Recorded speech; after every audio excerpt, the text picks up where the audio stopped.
clients. And should we get them on the call? Yeah, let's get them on the call. Where's my jacket? Are we ready to go? Yeah, we're live. We're ready to go. Yeah, we're recording. Is this the intro or the outro? We're recording now.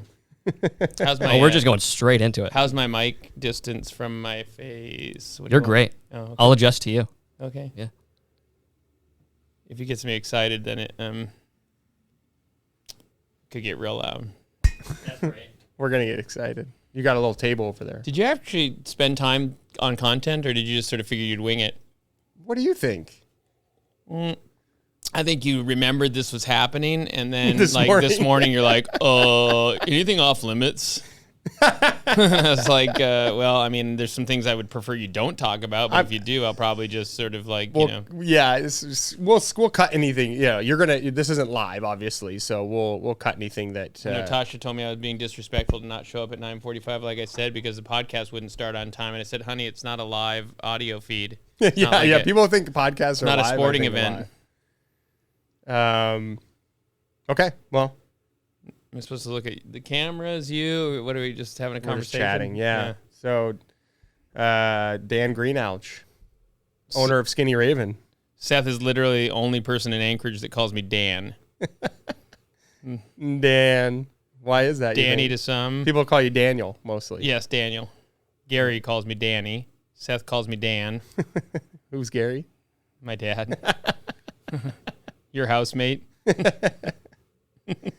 I just listened to that Matthew McConaughey Greenlight. Have you got into that at all? No. Oh my God. No. His mom told him nobody calls you Matt. That's something people step on. They call you Matthew. Well, I mean, something worked out for him. Right? Yeah. Dude pisses me off just thinking about it. That dude's the best looking dude ever. So that book's awesome. What book are you reading right now? Really? Yeah. Unbelievable. Are you reading any books? Yeah, I'm reading a book right now. As a matter of fact, it's called, it's by Gabor Mate. It is a book about the myth of normal. Yeah. Trauma. It's like a hot topic right now. Trauma. Yeah. So you want to get into that? Yeah. Maybe we can save that for later in the podcast. Yes. Anyways, highly recommend it. The myth of normal. Yeah. Huh. So yeah, I mean, we'll get right into it. I guess, people may or may not know you own Skinny Raven now. How long have you owned Skinny Raven for now? 5 years. And how would you describe Skinny Raven? Like, if somebody didn't know, I just talked to somebody yesterday who was like, I don't even know what Skinny Raven is. So, I mean, if I'm out on the golf course, I'm like, we sell running shoes. But really, you guys are like Skinny Raven is just like a community store. Like, it just so happens that we sell. I mean, it's like a community. It's a cornerstone of the community. I don't want to say store even, because it really just so happens that we sell running related equipment. But really, we're just like a community. Yeah, like a hub is what I would think of us as. Yeah, that is also a retail store. And it started 94. I was going to say 96, 94. Mm-hmm. Holy shit! You're almost fucking 40 years old. Is that right? No, 30 years old. 30 years 30 old. years old. Bad math. Yeah, well, that's a good thing you're a marketing guy. I started there in 96. Yeah. So I worked there, then I became the CEO, then I worked there for like 25 years, and then quit for 3 months and bought it. Like, for people who don't know, like, why would somebody come to Skinny Raven? Like, what does that look like when, like, why do people go there instead of going to like Amazon or Zappos or these other shoe outlets that exist? Obviously in Anchorage, we're super limited on brick and mortar stores, but there's so many options out there now, and people shop so heavily on price. Like, what makes it like your store more valuable to people, and why do they keep coming back? First of all, cautionary tale. When Jeff Bezos said that his goal is to sell everything to everybody, like, that would cause me to pause a little bit before just going straight to Amazon. Jeffy B, I call him. Jeffy B. Obviously brilliant, but at the same time, like, we need unique stores and stories in the marketplace. We need people that specialize in shit. So the reason somebody would come to Skinny Raven, oftentimes they find us because they've had an issue, or they've had like if it's a footwear fit issue, or if it's a training question, or whatever. Like they find us because they're trying to solve a problem, and hopefully they know, or they believe that we know that we have the resources to help them. And so often it could be that this person might have already tried to buy a shoe online, or they might have already tried to buy a shoe at Fred Meyer or wherever. The ever-shrinking list of mid-market retailers, right? Yeah. So pretty soon it's going to be Skinny Ravens of the world and Amazons. Yeah. So I know I'm being completely negligent in mentioning a lot of other great options, but really it just, but you're saying like the days of having a store that kind of like a brick and mortar store that kind of carries lots of different things is sort of maybe not going to exist in the future. I mean, it's tough. It's like, like you said, people, if they're price motivated, I think it's maybe more than price motivated. I think it's convenience motivated. Convenience for sure. And if you live in a market like Phoenix, Arizona, you could get your ship from Amazon that day. So it's not like it could be you could order it at work. It could be waiting for you when you arrive home. So that seems pretty convenient to me. Thankfully, in Anchorage, Alaska, it still takes 3 to 50 days to get your stuff from Amazon or others. Yeah. So I think they might have come to Skinny Raven because they participated in an event we hosted, or they might have. So you guys have an events company as well? Yeah. We put on running, walking races throughout the summer. We also time a bunch of others for nonprofits and mainly nonprofits that want to host events throughout the summer. We we provide timing services and event management stuff. Yeah. And did I answer the question about why somebody would come to Skinny Raven? Yeah, kind of. I was getting also thinking about while you were talking, which I try not to because I like to try to be like in the moment listening, but it's hard not to think about it. It'd have to be something worth listening to, though, right? Yeah. But the experience you guys offer, like, full disclosure, I worked at Skinny Raven for 11, 12 years, maybe a little more. And, that's really where I learned, I guess, how to market to people in through sales and through my interactions with people that came into the store. It really helped me and got me to where I am today. I feel like the ability to talk to lots of different people about lots of different subjects, not always about their training or about the shoes or the product, but a lot of times about their personal stuff and where they were working and what they're going on in their lives and their kids. And I think that's a big part of what Skinny Raven offers the community, is that, they have that touch point, that physical touch point where they can really, almost be like a therapist almost. I think sometimes sales becomes, right? You can really, you got to have a line there, but. No, I mean, absolutely, right? Like, how those can go, it's probably why they don't let me on the sales floors, because mine are 2-hour fittings where 17 other people might walk out because I was so engrossed in this one conversation. Also, Seth, you have something it's like probably my only marketable skill too, is just like naturally being curious. So you have that as well. You're actually interested. So it's not about selling the product. It's about like discovering like somebody else's experience or learning something about, everything, because everything can be interesting on some level. So absolutely. That really sidebarred off of you working at Skinny Raven. Yeah. Et cetera. But yeah. But anyways, just that to me, like that when you're sitting here describing what you learned in your marketing and where you are today. Yeah. It's actually just because you were curious and interested. And I listened, and I think that's, I mean, I wish it was still as easy as a daily news sticky note. Dan's referring to back in the day with print and print, radio, and TV were the only really media outlets that you could leverage your messaging on. We used to use the Daily News print, and we used to put a sticky on the front page of it most of the time, almost always for Dansko footwear, some sort of Dansko clog special we were running, and it would blow up. We would sell 100 guaranteed. Pairs. It was like, I wish it was that easy today. A few hundred pairs, and it was such a powerful tool. Now messaging is They might see it. Yes. What demographic would you like to run this ad to? Yeah. Who's your target audience? Yeah. How much do you want to spend? Yeah, totally. Because we can spend $1 million. And not necessarily achieve result. So before we move on to like how you guys maybe leverage your message or marketing stuff, I wanted to talk a little bit about the experience you guys offer at Skinny Raven. So when I was there was a sales process put into place, which basically, dictated how a customer was going to be treated to create a consistent sort of process for people to go through as they kind of what happens when they come in the store, how they get greeted, offering them coffee, kind of questions that allow them to, open up about like what they're there for. So maybe you could just kind of talk about for people listening, I think business owners especially, they don't think enough about that, I think, and like, especially brick and mortar stores.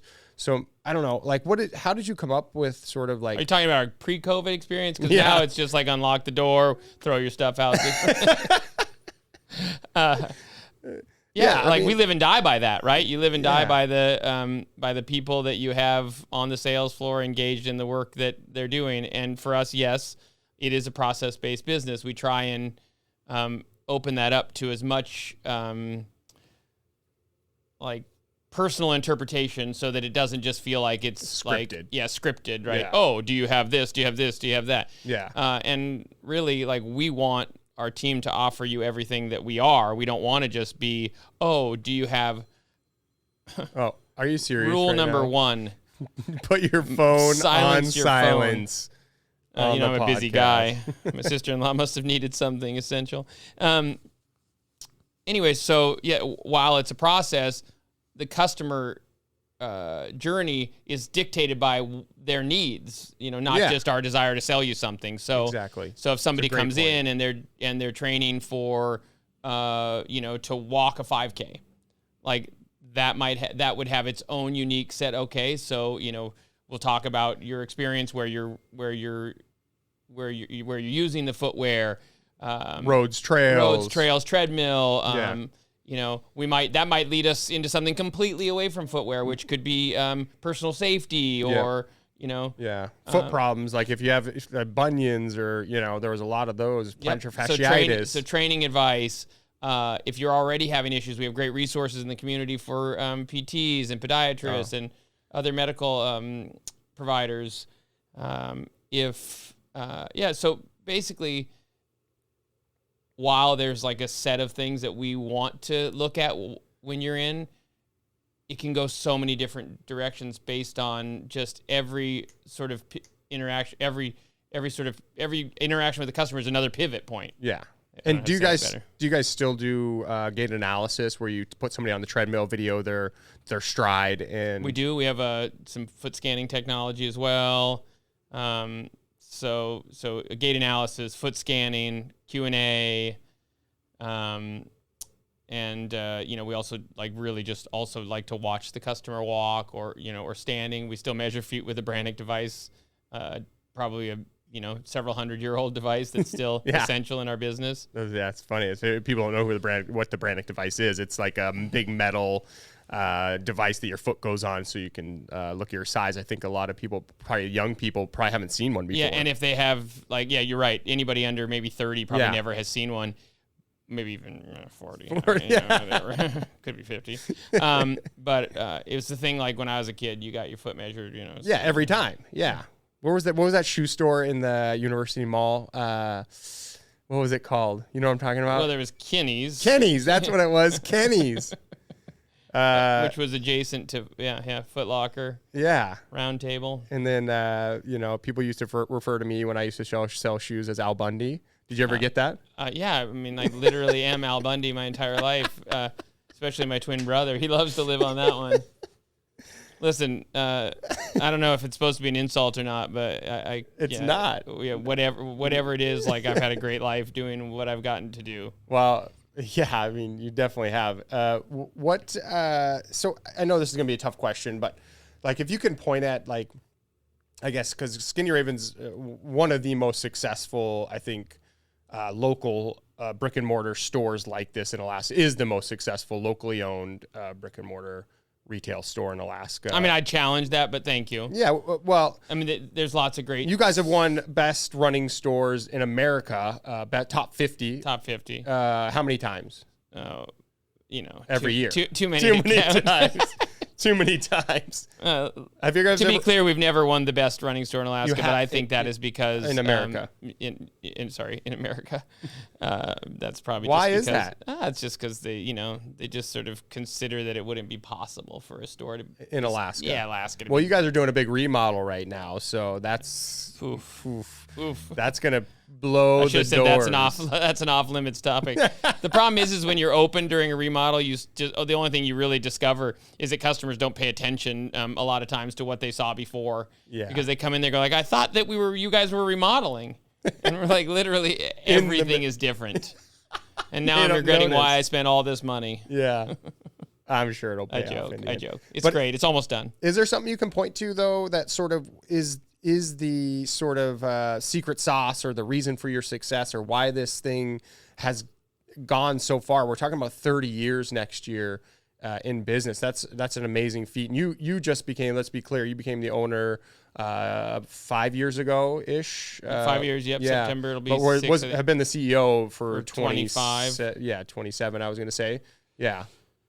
So secret sauce since 2000. I mean, I know it's a lot of different things because, like I said, I had eyes on it and I was in the trenches working there. Well, then what would you say the secret sauce? I mean, honestly, it's creating an experience that people don't expect. I think when you do something that people don't expect, they tend to remember it and they tend to talk more about it, and then they tend to it creates. The experience that people get at Skinny Raven creates loyalty, and that kind of loyalty is you just can't even compete with that on a level on the digital side. Yeah, it's not transactional. Right? No, it's not a transactional situation. So I think I guess my mind I would be like I'm sitting here going like, well, I thought everybody expected what we offered and more. You know what I mean? Like, I don't think so. Yeah, that's just probably. I think older people probably got those experiences when they were younger or back in the day. But I'd have to think about the experiences I have in my own consumer journey, and I don't experience a lot of places that I go into where somebody still, sits you down and takes the time one-on-one, or it's kind of almost like if you were going to a tailor for a suit or something. Like, totally. Yeah, they really. I to be completely honest. You caught me off guard on this one because I really thought that that people might just see this in their lives, but they don't. I had that experience in Omaha when I was at that shoe store. Yeah. That kid just knew everything. Yeah, what was about his name, shoes. by the way? Because you should I got it in the podcast and tell him he needs to move up here to work in footwear retail. Well, that's a big problem right now is getting employees that will number one show up to an interview. And this is something we're hearing from our clients constantly. Like, we need people, we need employees. I just saw Kreiner's Diner post something like, hey, or it was actually Kreiner, the owner, who Andy posted like, hey, people don't want to work these days. But to me, when I saw that, I wanted to like put in the post like, hey, why would somebody work there?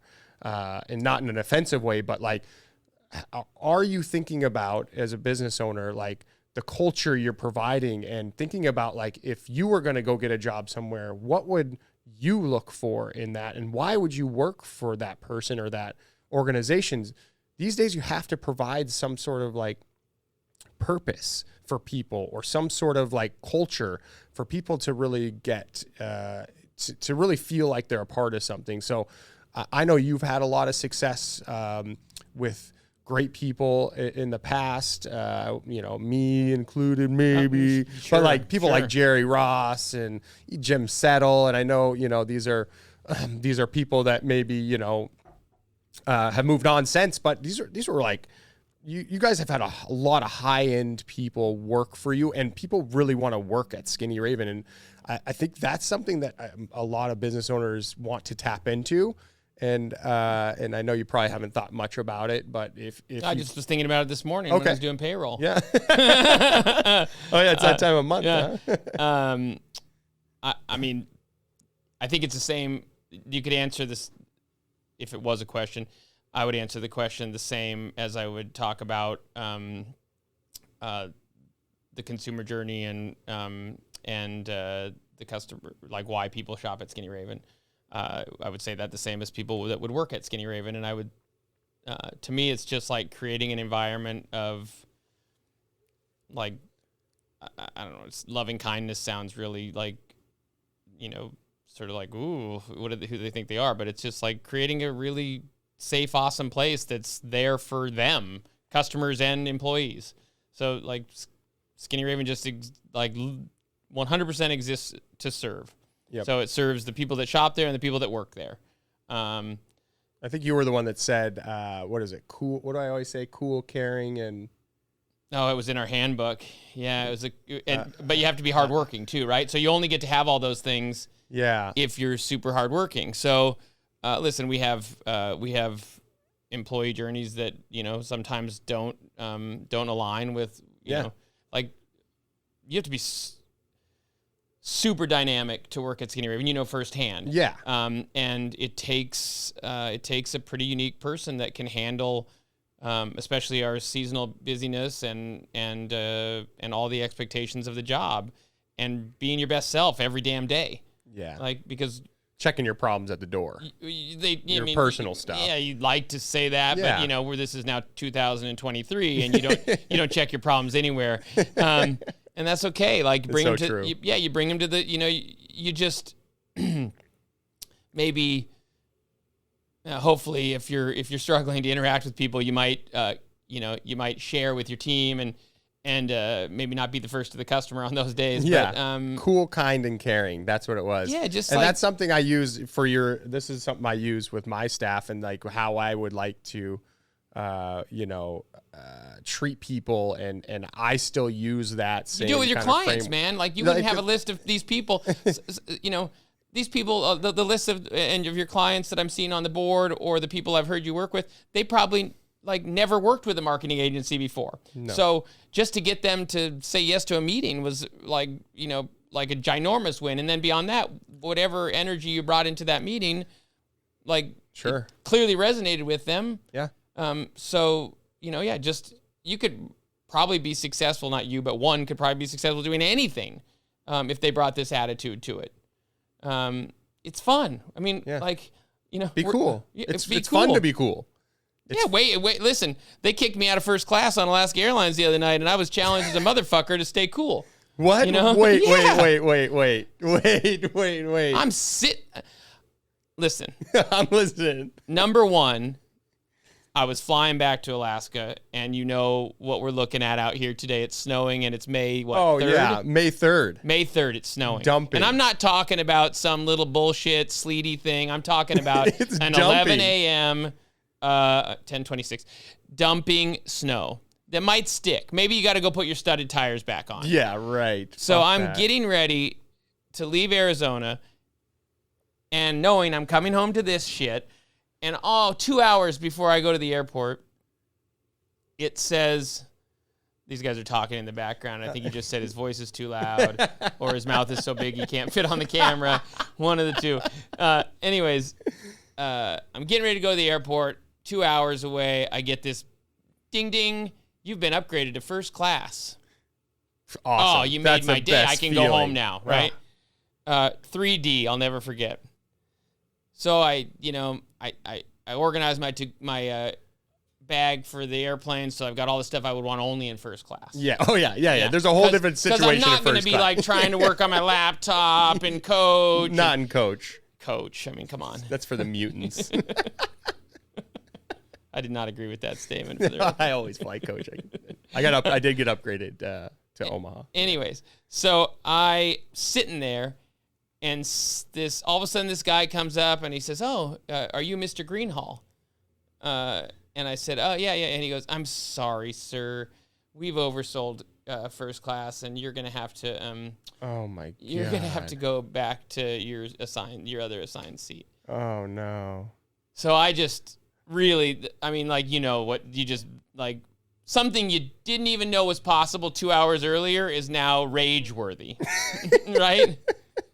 It's like if the internet quits working on the airplane. Oh yeah. Like it's fast. It's like ding. It's amazing that you actually have internet on an airplane. Can you flip that switch off and on again? Can you reset your router on your satellite internet? I've asked people to do that.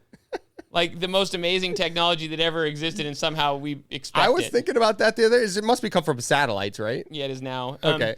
So they tossed me back to 15C, and I don't know why I'm sharing this with the audience. I'm like looking around like everybody should get this.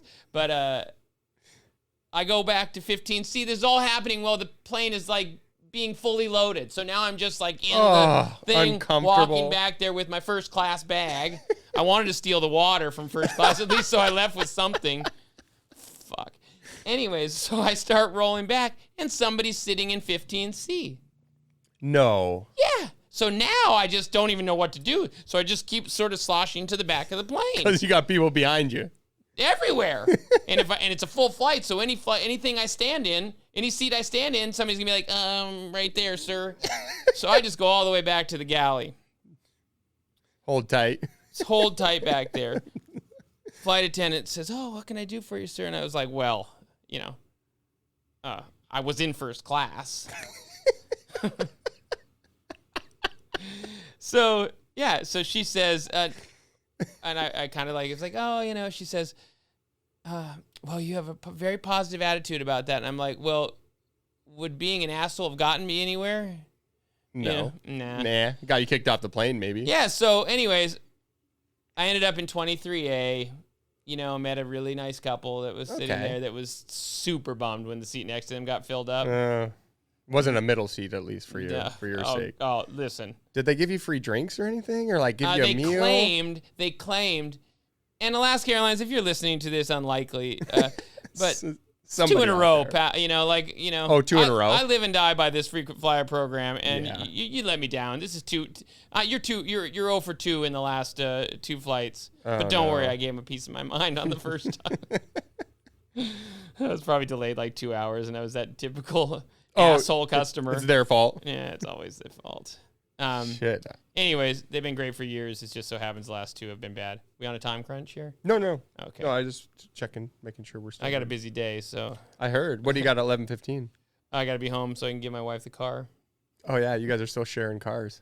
Me personally. Yeah, you just share. I am borrowing every janky car I can get my hand on.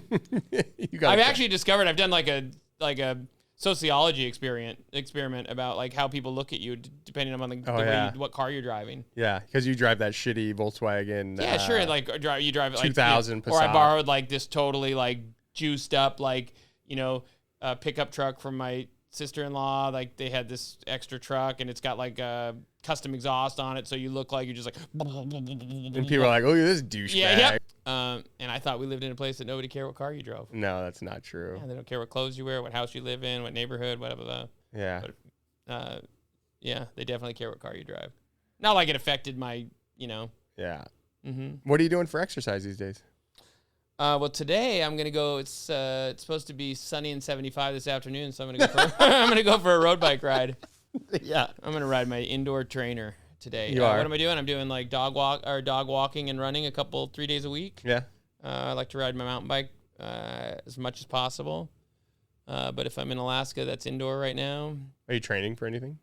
No, I'm doing some San Juan hut trip with some friends in September, so I just better have some calluses on my ass to be ready to go for that. How many miles? It's like 7 days of like 100 miles a day or something. No, it's like miles. 40 or 50 a day, but it's all mountain biking, so it's going to be long and slow. How many Ironmans have you done? What's an Ironman? Yeah, you forgot. You blacked out. Like 7 or 8. 7 or 8? Mm-hmm. Shut up. Mm-hmm. You still have that tattoo? No, I got it removed. What needs to know about this? Yes, that's a huge thing. Like people like they go their whole life without doing anything. Let's get back to marketing, right? You've done the Race Across America on a team. On a team, Let's yeah, be clear. Not by yourself. Yeah, like the dudes that do it solo have to literally tape like a board to their back and neck because they get this sort of disorder in their neck. So no, didn't do that. You've done a ton of marathons, right? A few. Yeah. Mm-hmm. And do you have any that really stick out that you've New York City Marathon? Yeah, that was pretty special because I haven't done many of the bigs. Like I haven't done like a Boston or London or whatever. Chicago. I only did New York, and I was super undertrained. So I went and just ran it with a buddy of mine, and speed. No matter how slow we were going, it did not help, because like by mile 14, I think it's like 14 or 15. You get on these super long stretches as you're coming back into like Manhattan or something, whatever. And like my hamstrings were like piano wire, so I kept pretending like I had to go to the bathroom so I could just go in there and just fucking take a break. It was so brutal. Positive, they fucked up my time. So like my time chip read like 40 minutes faster than I actually, yeah. Wow. I didn't actually reach out to have them correct it. No, why would you? So that was kind of a negative one. Well, I mean, it was awesome. It was a great experience. It seems like if you're running through New York, it's like you would be so distracted by all this shit to look at that you would not even realize that you were like running after a while. But I guess if you're piano string hamstrings. I tell you what. You go find the most scenic marathon in the world and tell me if as you go through it, you don't pay attention to your body falling apart under your feet. All right. Well, Seth, I know you have a script for us here. So what's next on this script? I don't really have anything scripted. You guys should see the audience here. They are so compelled by this conversation. You also have won the top 40 under 40, which I understand you didn't go to actually. Did you send somebody in your place? Is this? I figured it out now. This is you're actually trying to ruin my career by having me on here. I knew there was a reason I was the first guest.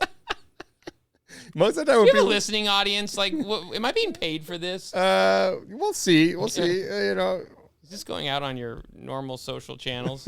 Yeah, I did win top 40 under 40, but I was like 26 years old.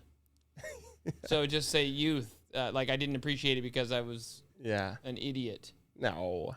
Do you think that stuff's important though? For me personally? Yeah. No.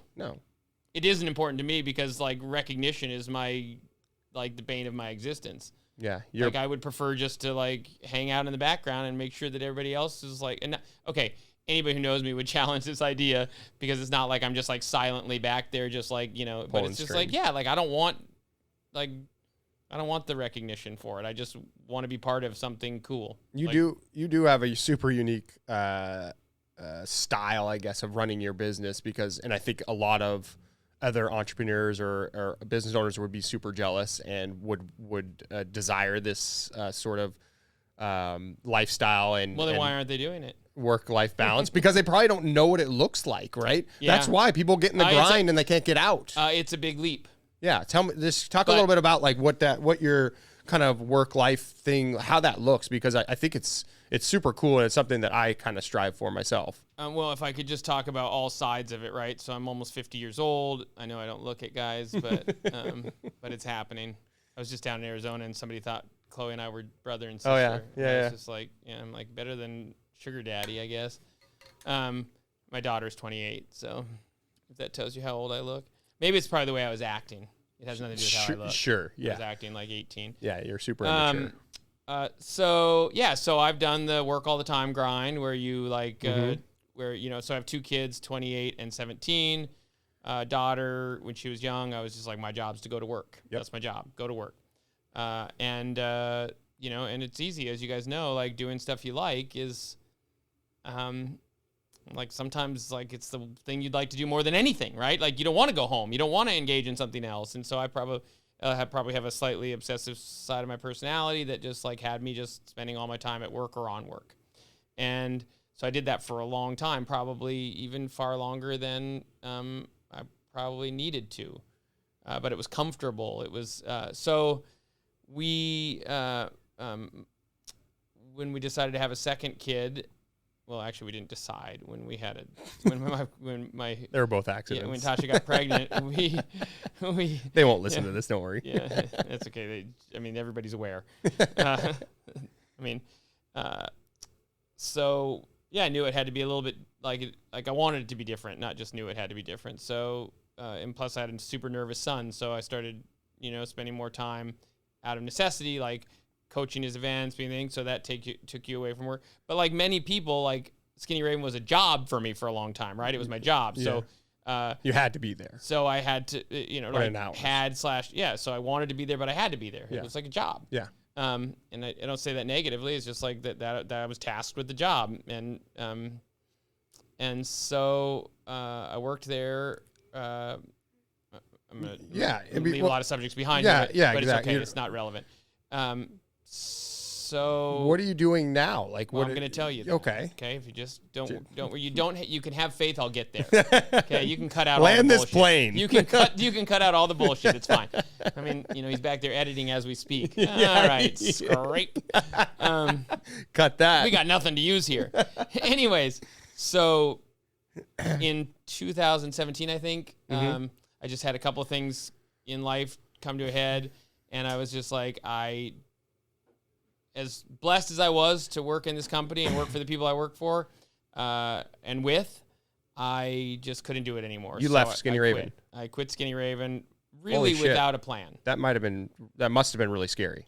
Well, yeah, it was terrifying. And then I was convinced that I was just going to sit around and spend all the money I didn't really have because I didn't have another good idea. I mean, fear is, it can be an incredible motivator, but in my situation, it did nothing. It was just 100% paralysis. That's why I was so impressed when I saw you change careers during COVID and you just like started throwing darts at the wall. Mm-hmm. Even if some of them didn't stick. I mean, what was it? The grocery delivery? Anchorage Grocery. Yeah. I mean, you just did it. You didn't sit around and, like I found myself staring out the window, like being a little bitch thinking that I was owed something that I wasn't. I quit. My wife reminded me that many times. Yeah. You quit your job. So that summer was tough. That was like June, July, August. And then in September, I sort of reconnected and got a call that they were willing to sell Skinny Raven, and I was willing to buy it, of course. It was about to go out of business, as far as I understand. I mean, I think it was. Listen, anybody out there that doesn't understand the value of like leadership and consistency of culture and all those things, this is a very, very like a reasonably recent and very firsthand account of really smart people. You need to have like a reason for for staff, for customers. Like leadership's really important, and so I left and didn't really leave Skinny Raven with a plan. Like they didn't have a plan for them, right? Yeah. Like I left. I mean, in fairness, I probably left them in a pretty bad spot, but I had to do for me what was right. Yep. So 3 months later, they decided that they didn't want to do it. They were either going to sell the business or close it. Is that right? I think. I hope I'm not disclosing too much, but yeah, I mean, when I first had the conversation with Hal and Dana, who were the former owners, they wanted me to come help liquidate it, and I was like, well, we can't do that, obviously. And they were like, it was probably, and it was, a great blessing that they were willing to sell it, and they were willing to sell it to somebody who really couldn't afford it. So, but we had worked together for a long time. Anyways, whole point, you could just circle it back, is that yes. After I bought the company, the sole goal was that it lasts forever. So it doesn't die with me. It doesn't, live and die by my interests. It's that company's got to live forever.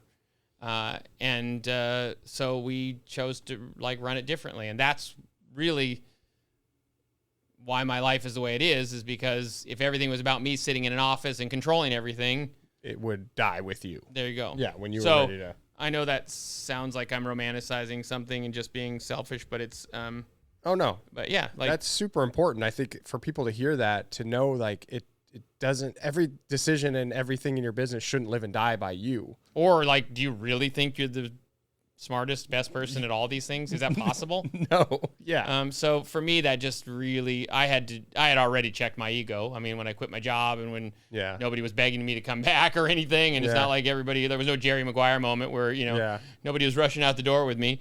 So my ego was pretty much, so that was in a good way. I was able to, to let the ego go and just realize that I didn't really matter. Yeah. I mattered in that situation because I left I didn't really have the plan. The business didn't have a plan because I didn't set it up for my departure. I was just Peace. Yeah. Yeah. So but you got 2 locations now. You own the property as well as the retail business, as well as the timing and events business. I own the timing and events business with Mark. Yes. Yeah, with Mark. And then the downtown location, and then there's the Diamond location as well, for people who aren't familiar with Skinny Raven. We were out washing the track yesterday at Diamond. Diamond has a 60-meter track. Yeah, they have a 60-meter, which is super cool. 19 laps to the mile. Maybe we could pull that up in the when we. Are you guys doing show notes and stuff? Are you guys gonna have in the show notes? Yeah. Wow. This is a legit podcast, Dan. I think that unfortunately my episode is going to be sort of lost in the early days of the podcast. It might be, but this is our launching point, though. Of course, I mean I had to be here for this, but I mean you got Bill Gates next week. You've got yep. We got Elon Musk, Lex Friedman. I think Jordan Peterson's going to be coming on. Matthew McConaughey's on the way too, right? Yeah, is Matt coming? I got him on the list. He doesn't like to be called Matt, so Matthew. That's right. I mean, technically, you could put any name you want on the list, right? Yeah, that's correct. It's just a list. Yeah, it's like we've got, it looks like we've got, anybody coming. You got exactly what we're going for, yeah. Yeah. Everybody's on the list. So there's shit's changing right now.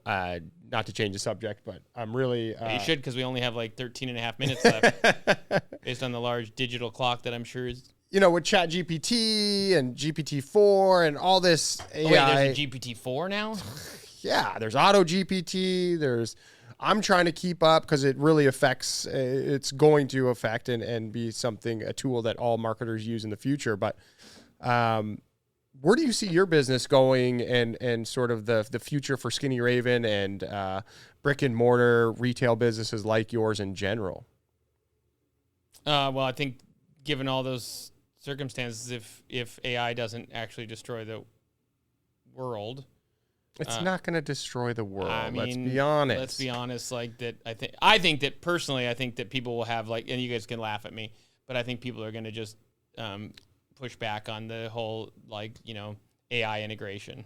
Okay. Not everybody. There'll be the adopters. But you won't know. There's these deep fakes now where people don't know, this photo or this image of something, the Pope or whatever it is, was created by AI. You know about this? I don't. They call it deep fakes. It's you don't know. You won't know the difference. Oh, great. Yeah. So that you could create whatever narrative you want with AI. Yeah. You can create movies with scripts. You could create photos, videos, pictures, whatever you want. Yeah, there's actually a political campaign that was just released, entirely AI, called Beat Biden. I can put a link to it in the show notes, but completely AI. All the photography. Biden? Yeah, all the photography, everything from the GOP. It's on their YouTube channel right now. What about that song with Drake and the Drake song that was completely made by AI, but it's a hit song. So if nobody gives a shit about these artists. Wait a second. What if we're already AI anyways? What if we're just in a simulation? Let's just go there. You haven't thought about that? Yeah. I think about it all the time because if you think about the universe or whatever, it just blows your brain anyway. So the only reasonable answer is...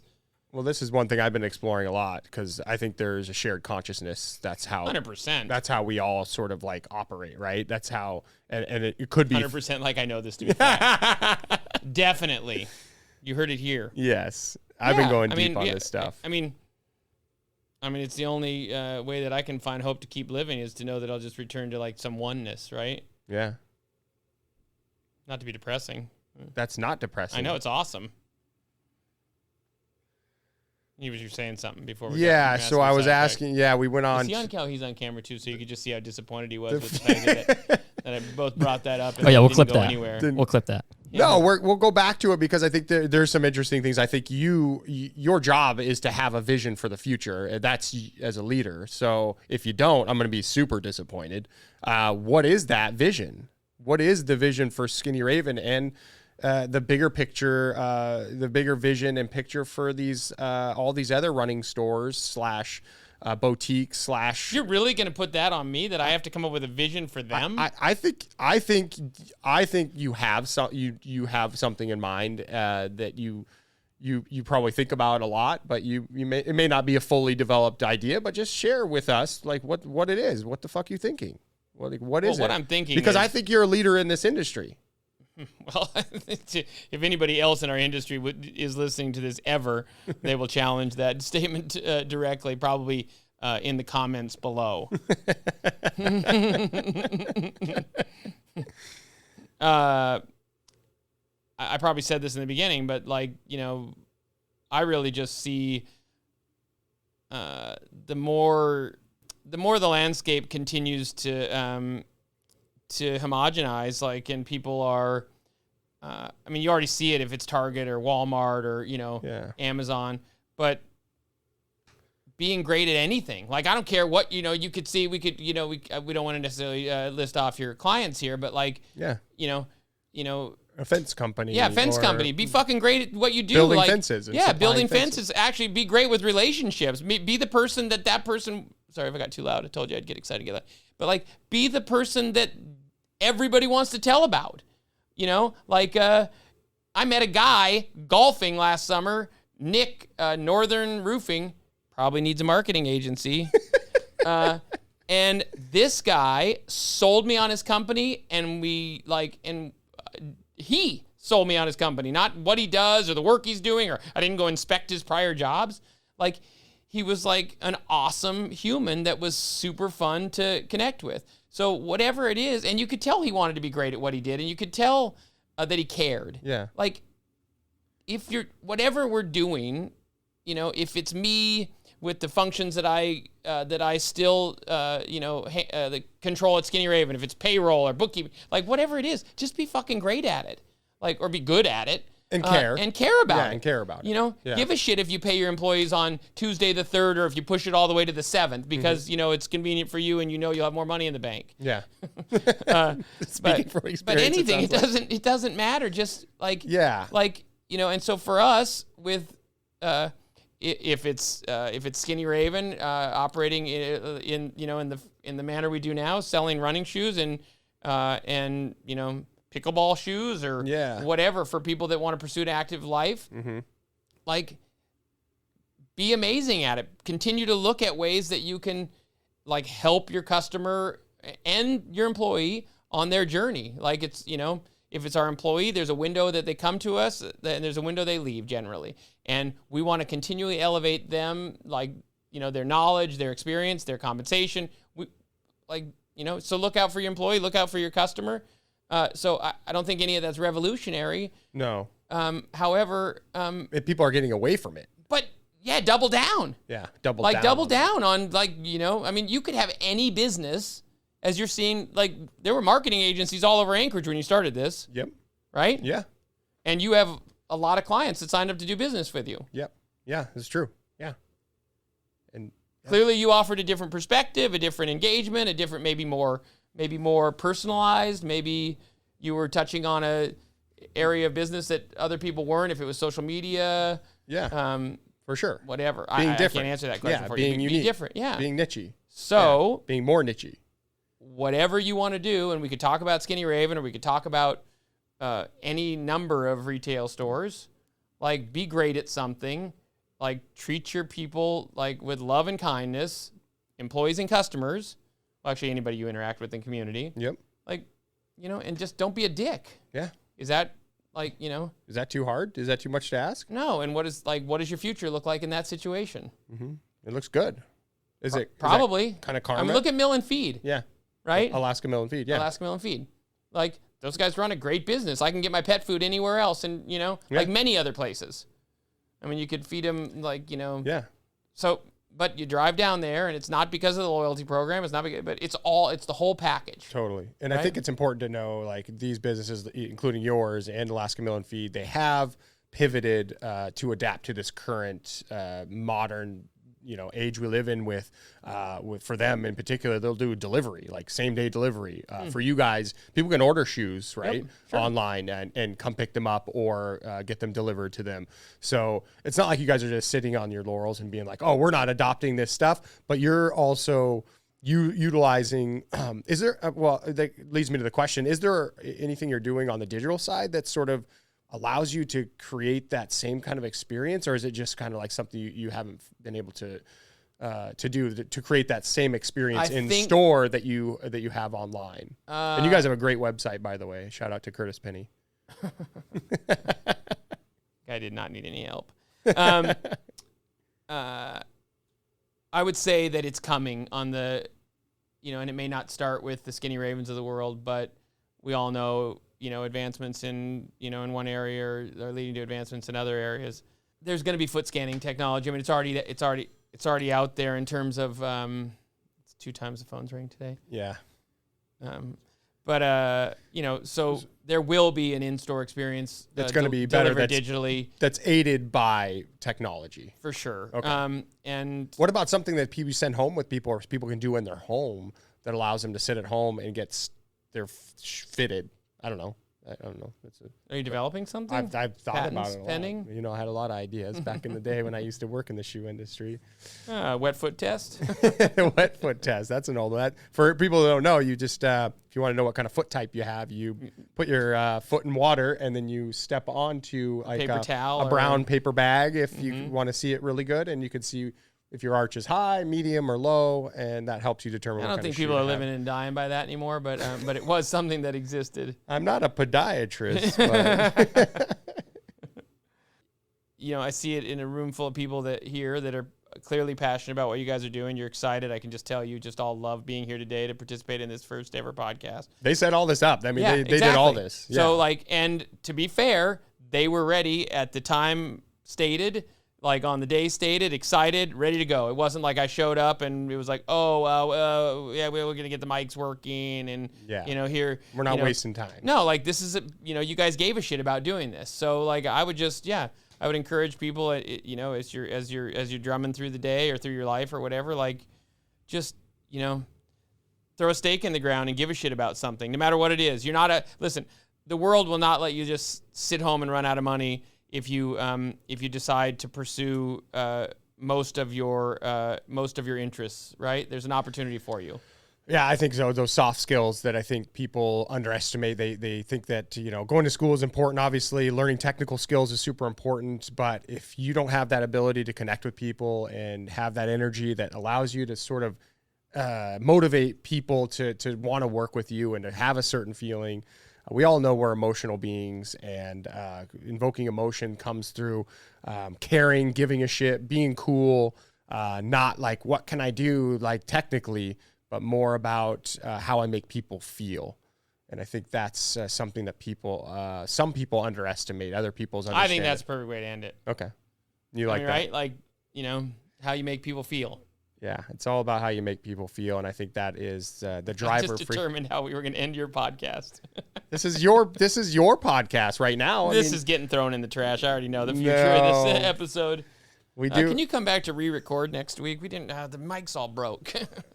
We might have you do that. No, we do have some rapid fire questions. Do we want to do the rapid fire questions before we end up? We do. Yes, we do have 5 questions for you. Super quick. Okay. Number 1, what is your favorite spot to eat in Anchorage? Middleway or Tommy's Burger Stop. Ooh, you're on a Tommy's kick. I haven't had Tommy's in a while. I would eat Tommy's literally 7 days a week if I didn't think it would. Probably. What I don't even get? subscribe to like the fact that meat will kill me. I just think Tommy's 7 days a week would kill me. What do you get? Sweet Charlotte for sure. The Sweet Charlotte? Yeah. I'm a black and blue guy. Yeah, well, you would be. Do you ever go to the dessert case? Because I know they have like musky pie in there. Never. But I just How never can do you it. do it? Like you're eating a burger and fries. Like you're going to throw more calories Also, on top of that? Have you noticed that they stopped peppering the fries? I haven't been there. Like I said, I haven't been there probably in like a few years.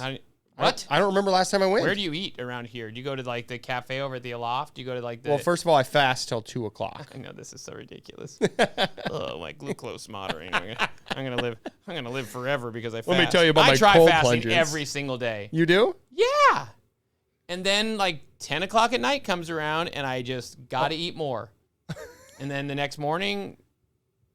Well, you're a thin guy. I mean, for people who are watching this, I'm 195 pounds. I mean, That's how much I weigh. Yeah, see, and you're fasting.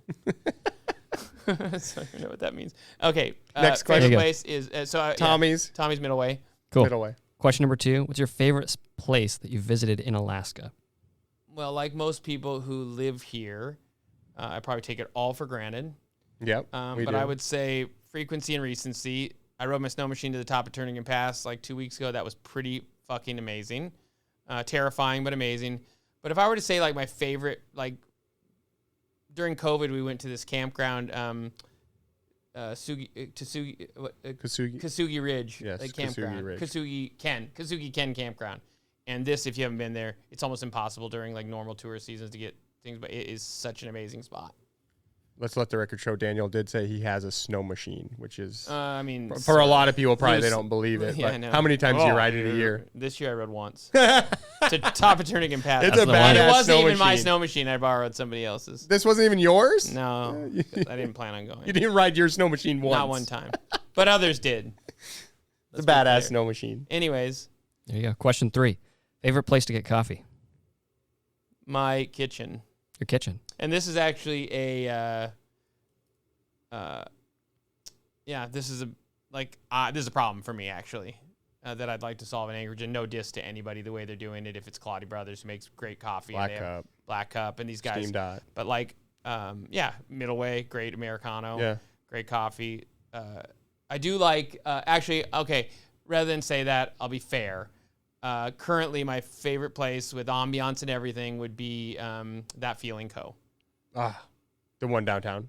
I go to the one downtown, but I like Dowling as well. What's next? Question 4. Favorite place to hike in Alaska? Favorite place to hike in Alaska? I'm gonna go with the real easy like Peak 2, like Flat Top Peak 2.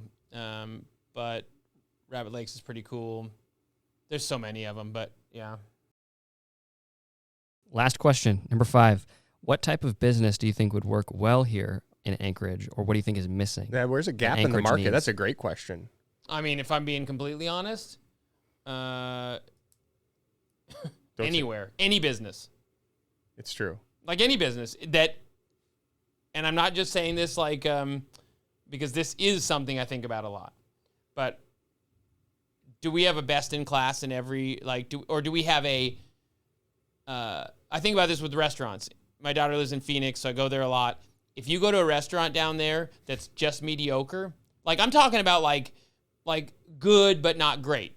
Like that could be, I'm about to sound super pretentious, but that could be ambiance, food, it could be service, it could be any number of things. No, I think you're right. People don't realize this, that a 5 in Arizona on a scale from 1 to 10 is an 8.5 here. Is like a Beartooth here, potentially. And no disrespect to anybody because there's some great restaurants. No, you're right. If if you're well traveled, then you would know there's another level. I'm actually just saying that you don't have to go back there.